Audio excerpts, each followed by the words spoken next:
So again, when this trial happened, I think it was 1990, if I'm not mistaken. And for people that are listening that don't know this was sort of it was a massive milestone at that point in time, because effectively it was a case against your right to free speech and being an artist in music. And there were two young men who committed suicide while listening to Stained Class, which is one of your albums. And then you guys were effectively put on trial for subliminal, do you want to call them satanic messages within the albums, and they were trying to sue you, not criminally, but to gain money out of you. Is that effectively, what was happening? How did this sort of play out during that time? Well, yeah. Let's backtrack just a little bit there. These guys were, as stated, listening to Stained Class, is what they said. And how do we know that? Well, we were told that when whoever it was went into the one teenager's bedroom, that Stained Class was on the turntable. So this is what we were told. But do we really know that? It seems a little bit kind of incredible that, there's the record, we'll listen to that and we'll find a subliminal message. I mean, that's a long shot. That's winning the lottery, isn't it, for some lawyer who wants to make some cash? Yes. So no, that's a tall order, I'm afraid. That's what I think. So how long did this trial get brought out, though? Because it was a significant story at the time.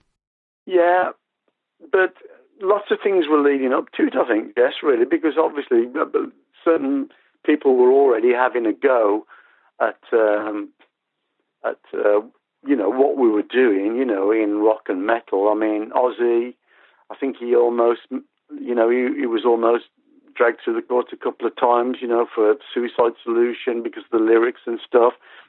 There was the PRMC having a go at, our genre and was music. Dee Snider a few years before, yeah. Yeah, all of that was going on. So I think somebody had to,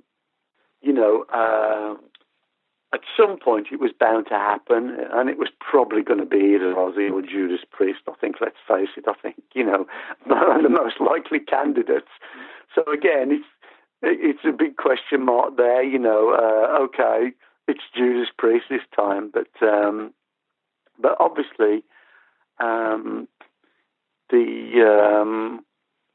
when we look back through the evidence and all of the testimony in that court case, the two lads, and another reason for me telling the story in the book, really, because that could have happened to me if I didn't get out, at a certain age, and I escaped that life,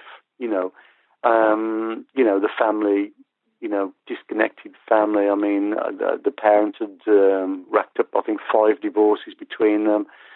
The one lad the dad used to lock him in the garage and beat him with a leather strap, and all of these things going on in these teenagers' lives. But they had surpassed the age of 15. They were still there through the most influential lives, and things were probably building up, The one guy just got fired and got into an argument with his boss.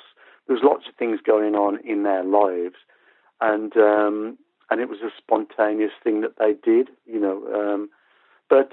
it's a tragic story, but I guess someone had to, do what we did, which was go there, defend and stand our ground and rebut the whole thing, which was a bit ridiculous. Unfortunately, hopefully that, steadied the ship forevermore, and it seems like it did the trick because our music, and all the guys, all the people that create this great music that we love, have been left alone since that case.